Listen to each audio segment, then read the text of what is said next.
susundin anuman ang suliranin, lahat ay aking kakayanin, pagkat ikaw ay kapiling. Subukin man ng panahon, mananatili sa'yo, Panginoon.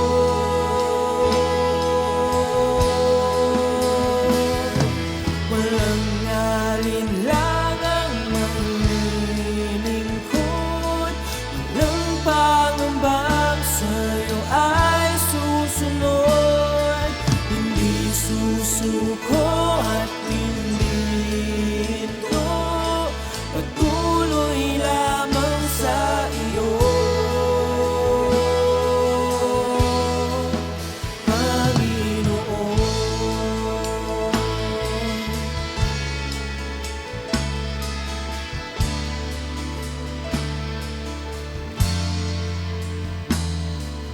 Ikaw ang aking paglilingkuran, kahit saan dalhin.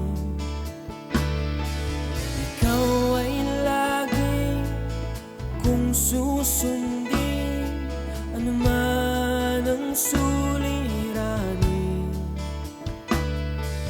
lahat ay aking kakayanin, pagkat ikaw ay kapiling.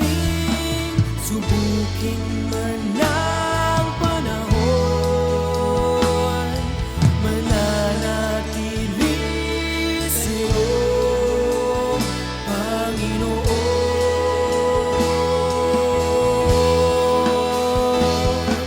Walang alinlangang maglilingkod, walang pangambang sa'yo ay susunod. Hindi susuko at Okay, magandang umaga pong muli mga kapatid sa Panginoong Hesukristo at sa lahat po na sumusubaybay sa programang ito, ang Tinig ng Pag-asa. Ako po ay bumabati sa inyong lahat ng masaganang bagong taong year 2022. Ako po ang inyong lingkod, Reverend Ber Santos ng Jesus Be Lifted Up Oriental Mindoro. At ngayon po, bagamat medyo hirap po akong magsalita, no? Medyo pause po ako, ay tuloy po ang gawain ng Panginoon. At nais ko pong mag-share sa inyo ng ilang mga mahalagang bagay patungkol po sa kalooban ng Diyos ngayong taong 2022. Yan. So, good morning everyone. Sa oras pong ito ay kung kayo po may mga Biblia na inyong hawak-hawak, pwede nyo pong buksan sa Aklat ng San Marcos, Kabanata 1, talatang 35. Yan. Ang sabi po dito sa wikang Ingles, gusto ko pong basahin, very early in the morning, while it was still dark, Jesus got up, left the house, and went up to a solitary place where he prayed. Ayun. Sabi po sa Tagalog, madaling araw pa lamang, bumangon na si Jesus at nagpunta sa isang lugar na kung saan maaari siyang manalangin mag-isa. Purihin po ang Panginoon sa talatang ito na ating binasa, no? May ilang bagay po na ating pong mapapansin sa talatang ito, bagamat isang talata lang. Una pong binanggit ay yung very early in the morning, no? Madaling araw pa, no? Kumbaga sa madilim-dilim pa. Madilim-dilim pa ay gumigising na po ang ating Panginoong Hesus. Sabi rito, lumalabas siya ng bahay at nagtutungo siya sa isang lugar na kung tawagin ay solitary place. Ano po ba pag sinabing solitary place? Pag sinabi pong solitary place, it is a place, no, where, no, sabi rito, quiet time, tahimik na lugar, no? Alone. No? At sabi ron, nagpunta po ang ating Panginoong Hesus sa lugar na yon. Usually, pag binasa po natin yung ibang mga books, ito po sa kabundukan, no? Hindi ho sa kapatagan, kundi sa bundok. At doon ay nakikipag-niig siya sa kanyang amang sumasalangit. Okay? So, meron po siyang privacy. Kaya sa lugar na yon ay may privacy, payapa, and I could say it is a perfect place to commune with his Father. Yan. Okay? At pag sinabi nating quiet time, quiet time, sa atin po, alam natin, pag sinabing quiet time, dalawang bagay po yan. Una, pananalangin natin sa Panginoon, kasama po dyan ang pagpupuri at pagsamba sa Kanya, no? Pakikipag-usap sa Panginoon, at paghihintay ng Kanyang mensahe. Waiting for God to speak and send His message to him o do sa taong nananalangin. Okay? So sa Biblia po, may mababasa po tayong mga Bible characters na ginagawa po nila ito. No? Kumbaga, ito po ay kanilang lifestyle na every morning, every time, ay nananalangin po sila. At yun naman po ang karapat-dapat sa isang anak ng Diyos. At dahil anak po tayo ng Panginoon, kailangan po tayong makipag-usap sa Kanya lagi. No? Sabi ng Psalms 57 verse 8, sabi po ni David, "Wake up my soul, wake up my harp and lyre, I will wake the sun." Sabi po ni David. Kita niyo po, ginigising niya yung kanyang kaluluwa at yung kanyang alpa at lira, no? At hinihintay niya na hanggang sa magbukang liwayway. Ano? Sabi ron, ginigising niya ang bukang liwayway, ang araw. So, sabi sa Tagalog, ang ganda po, gumising ka, kaluluwa ko. Tugtugin mo yung lumang lira at alpa, tumugtog ka't hintayin ang bukang liwayway. So, praise God. Alam niyo, sa ating buhay bilang mga mananampalataya, mas maganda po na sa umaga pa lamang ay inuuna natin ang ating Panginoon. Nakikipagpulong po tayo sa Kanya, nagbabasa tayo ng salita ng Diyos, para sa buong maghapon, meron po tayong inspirasyon.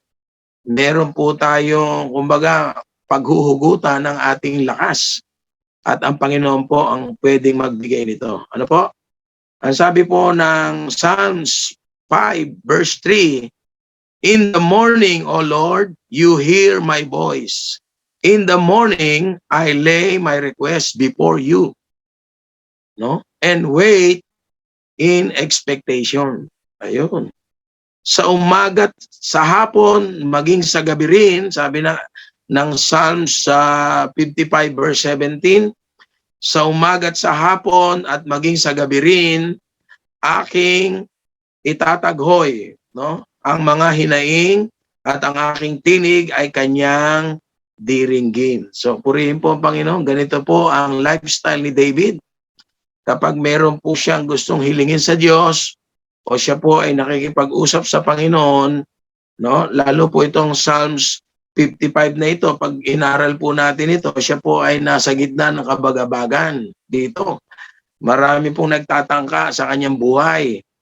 Kaya siya po ay umiiyak sa Panginoon, no? Lamentation, yung taghoy po, lament yun lamentation, no? At meron hong katiyakan, sabi ron, ang aking tinig ay kanyang diringgin. Okay? So yun po, no? Ang sabi ng Psalms 119 verse 147, ito po yung chapter sa mga awit na pinakamalaking chapter at pinakamaraming verses. Ang sabi ron, "I rise before dawn and cry for help. I have put my hope in your word," or in your promises. At ganito po si David, no? sa kanyang paglapit sa Panginoon, hindi po siya nahihiya na umiyak, hindi po siya nahihiya na sabihin kung ano ang kanyang laman ng kalooban. Bakit? Kasi po intimate po ang relasyon niya sa Panginoon.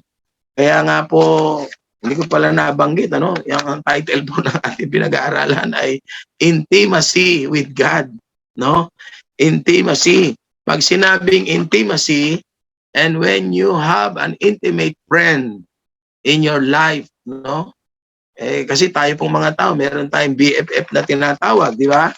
Meron tayong mga best friend sa mundong ito. At kahit po sa Biblia, pag pinag-aralan nyo, si David, meron siyang close friend. Si Jonathan. Si Moses, meron siyang Joshua. Si Paul, meron siyang Timothy. Si Peter, meron siyang James, meron siyang John. No? At syempre, itong tatlong ito ay laging kasama ng ating Panginoong Hesus, di ba? Si Peter, si James, at si John. Why? Because of their intimate relationship. No? Sa Old Testament, merong Elijah at Elisha. Di ba? Sa New Testament, merong Apostle Paul. Sino ba ang kadikit o intimate friend ni Apostle Paul sa kanyang pangangaral? Di ba? Kasama niya lagi si Dr. Luke. Ha? Doktor pa kasama niya. No? Si Paul, meron din siyang Titus. Ang ating Panginoong Hesus, meron din siyang close friend. Bagamat hindi naman sinasabi ng Bible na favorite niya to, pero lagi niyang kasama at mas malapit sa kanya si John the Beloved, di ba? Lagi nakahilig sa kanyang dibdib. Okay? So kung merong mga close friendship sa Old and New Testament, meron ding magkalaban, di ba? Meron ding magkalaban. Halimbawa, si David, sino ba ang kalaban ni David? No, bago si King Saul ay si Goliath muna. So merong David versus Goliath. Merong Jacob, kalaban ni Jacob ay mismong kanyang kapatid, si Esau. Si Cain ay si Abel, no? At ang ating Panginoong Hesus, sino kalaban? Hindi tao, hindi hayop. Si Satanas. Yan. Okay? Ngayon, dito po sa King Hezekiah, yan, gusto kong idagdag yung verse na to. King Hezekiah sa 2 Chronicles 29:20, sabi rito, early in the morning, King Hezekiah gathered the city officials together and went up to the temple of God. No? Ito po yung time na inyo-offer ni King Hezekiah yung templo sa Diyos. At dito po nanalangin po siya ng husto rito. No? Ito pong King Hezekiah na to, ito po yung tao na dinagdagan ng Diyos ang kanyang buhay ng 15 taon. Bagamat may prophecy na through Isaiah na siya ay kukuhanin na ng Panginoon, pero nag-request po siya through prayer, nanalangin po siya sa Wailing Wall, at ang sabi ron, dinagdagan ng Diyos ng 15 taon ng kanyang buhay. Kaya pwede pong mag-request kay Lord, no? Sabi nga namin dito sa Mindoro, kung yung mga katutubo nakaka-request, tayo pa, mga anak ng Diyos. Amen? Amen? So, ang sabi po ng Daniel chapter 6 verse 10, kay Daniel naman po, 3 times a day, ayan, 3 times a day, he got up or he got down on his knees and prayed, giving thanks to his God, just as he had done before. No? Ibig sabihin, ito po'y lifestyle ni Daniel, na every day, 3 times a day, siya po ay nananalangin sa kanyang amang sumasalangit. Ito, binanggit din po rito sa Luke chapter 5 verse 12, Sabi rito, Jesus went out to the mountainside to pray and spent the whole night there praying to God. Ayun. Ito po yung time na kung saan nanalangin po ang ating Panginoong Hesus sa kanyang amang sumasalangit. Sabi rito sa mountainside, hindi man sa tuktok ng bundok, pero sa bundok pa rin. And after this prayer, kinabukasan, kung susundan niyo po yon, doon po niya inappoint yung 12 mga alagad. Ayun. Doon po siya binigyan ng wisdom ni Lord kung sino po yung kanyang i-ordain na mga alagad, mga apostol, ano? At yun na nga po ang nangyari. Ngayon, paano po natin mararanasan ito, yung intimate relationship with our God? Gayahin po natin yung mga lingkod ng Diyos. Number 1 is through prayer and communion with the Lord. No? Makipag-commune po tayo, manalangin po tayo sa ating Diyos, sa ating Panginoon. At ang pinaka-the best na pananalangin, sabi ko nga, kung ano yung laman ng puso mo, kung ano yung desire ng puso mo, kung ano yung gusto mo sabihin sa ating Panginoon, pwede mo sabihin sa Kanya kasi anak Kanya eh. No? Katulad ng isang ama sa kanyang anak o ng anak sa kanyang ama, hindi siya nahihiyang sabihin, "Tatay, kailangan ko po ng ganito, kailangan ko po ng ganon." No? At dahil tayo anak ng Diyos, walang magagawa ang Diyos kundi ibigay ang kailangan po natin o kung ano man yung desire ng puso natin ayon sa kanyang minagaling o ayon sa kanyang kalooban. Pangalawang bagay na mahalaga, pagkatapos po nating mag-pray, hindi pa nga po tapos yun, may pangalawa pa. Ang pangalawa, meditating or reading the words of God. No? Ating pong pag-aralan, pagbulay-bulayan ang salita ng Diyos. Katulad nga po na sabi ng Panginoon kay Joshua nung siya po ang in-appoint na, siya po ang successor ni Moses, sabi sa kanya ng Diyos, "Joshua, pagbulay-bulayan mo ang salita ng Diyos, no? Ang kasulatan araw-gabi. Araw-gabi para malaman mo kung ano ang mabuti, kung ano talagang ganap, kung ano kalooban ng Diyos at ikaw ay mabubuhay ng masagana, ng matagumpay." Yun po ang pangako ng Diyos kay Joshua. Kaya tayo po ay ini-encourage po tayo, no? Na sa taong ito, pagpasok ng taon, simulan na po natin ang tama, pag-aralan po natin ang salita ng Diyos. May dalawang paraan po ng pag-aaral ng salita ng Diyos. Ano? Una, yung tuloy-tuloy na pagbasa, no? Ibig ko sabihin tuloy-tuloy, pag nagsimula ka sa Genesis, halimbawa, nakailang chapter ka sa Genesis, susunod, kung ano yung tinigil mo, doon ka uli magsisimula hanggang sa matapos mo ang buong Bible. At kung kayo po ay merong mga daily bread na ginagamit, at sundan nyo lang po yun, ano? Matatapos nyo pong basahin ang buong Biblia sa buong 1 taon. Napakaganda po nun. Pangalawang paraan ng pagbasa ng salita ng Diyos ay yung mensahe ng Panginoon sa iyo sa araw na yon. No? Pwede kang humiling kay Lord, "Lord, ano po ba ang mensahe mo sa akin sa araw na ito? No, na magiging gabay ko, patnubay ko, inspirasyon ko para magpatuloy, para maging matagumpay sa araw na ito." At through prayer, no, and revelation of the Lord, ako nga po pag nagpe-pray, humihingi talaga ako ng book. "Lord, saang book ba ito? Saang chapter? Saang mga verses?" Yun nga lang, kailangang maging wise ka dito kasi baka iba nangungusap sa iyo, no? Pero hindi naman kasi ako po pag nagpe-pray talaga nire-reveal ni Lord kung saang book, kung saang chapter, at kung ano yung mga verses. Hindi lumalampas, no? Hindi lumalampas at kung ano yung context. Siyempre, wag lang pong verse ang hingin nyo, yung context, yung topic, no? Maging topical po tayo at doon nyo po mahuhugot, doon nyo po makikita kung ano yung talagang mensahe ni Lord at ipagpasalamat niyo po sa Panginoon yun. Amen? Ang isa pang katuruan, ano, sa salita ng Diyos, sabi nga ng Biblia, ang salita ng Diyos ay buhay at mabisa. No? Mas matalas pa ito o mas matalim sa isang tabak na double blade. Nalalaman nito ang iniisip at binabalak ng tao.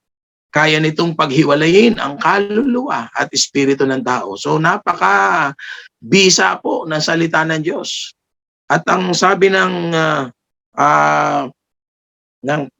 Second Timothy, no? Chapter 3 verses 16 and 17, ang matututunan po natin sa salita ng Diyos kapag tayo nagbabasa, una, tinuturuan tayo nito ng katotohanan. Hindi magtuturo ang salita ng Diyos ng kabulaanan o kasinungalingan. Laging totoo. Because the Word of God is truth. No? I am the truth, sabi ng Panginoon. Pangalawang bagay, nire-rebuke po niya tayo sa ating mga error, no? Sa ating mga pagkakamali. Itinutuwid tayo nito. No? Yon. Nire-rebuke, umaga, pinapagalitan tayo ng Panginoon. Kasi okay lang dahil siya naman ang tatay natin. Mas alam niya mabuti. Mas alam niya kung ano yung mabuti sa atin. Kaya tanggapin po natin kapag nire-rebuke tayo ni Lord sa pamamagitan ng kanyang buhay at banal na salita. Pangatlo, sabi rito, ikinokorek niya ang ating mga faults o yung ating mga pagkakamali. No? Yung una, pinapagalitan tayo, tapos itong huli, ikinokorek niya. O ganito gagawin mo, anak. Ayan. Ganito, hindi tama yung ginawa mo na ito tama. At yun po ay base din sa salita ng Diyos. Okay? Ang last na pwede nating matutunan sa salita ng Diyos, it gives us instruction for right living. Nagbibigay ito ng instruction o command kung paano tayo mamumuhay ng matuwid. Kaya hindi po tayo maliligaw, mga kapatid, kapag binabasa natin at pinag-aaralan ang salita ng Diyos. At alam nyo, ang kagandahan sa salita ng Diyos, laging bago, laging sariwa, fresh tuwing umaga. Kung nung isang linggo, binasa mo salita ng Diyos, yung talatang yon, at ang dating sa iyo, ito, sa susunod, pag binasa mo uli, iba na. Bakit po? Kasi ang salita ng Diyos ay buhay at mabisa. No? Depende yan sa pangangailangan mo. Depende yan sa panalangin mo. Kaya nga po, kapag ka po tayo nagbabasa ng salita ng Diyos, huwag natin gawin parang comics o gawing pampatulog. No? Yung iba kasi, kaya nagbabasa ng Bible para antukin eh. Ano? Di ba? Hindi po. Kaya tayo nagbabasa ng salita ng Diyos para matuto, para malaman kung ano kalooban ng Diyos, para ma-correct po tayo sa ating pagkakamali at sa huli, mabigyan tayo ng instruction para sa matuwid na pamumuhay. Amen po ba? No? And the last, ano po ang dapat natin gawin para lalo tayo maging intimate o magkaroon ng intimate relationship with the Lord? Ang number 1, prayer. Number 2, reading the Word of God. At yung number 3, tatlo lang po ito, siyempre yung obedience to the Word. Obedience to the Word of God. Putting every word into action. No? Into action. Kasi nagbabasa nga tayo ng Bible, nananalangin nga tayo, pero ayaw naman natin sundin yung sinasabi ng Panginoon. Ay sala po yun, hindi po tama. No?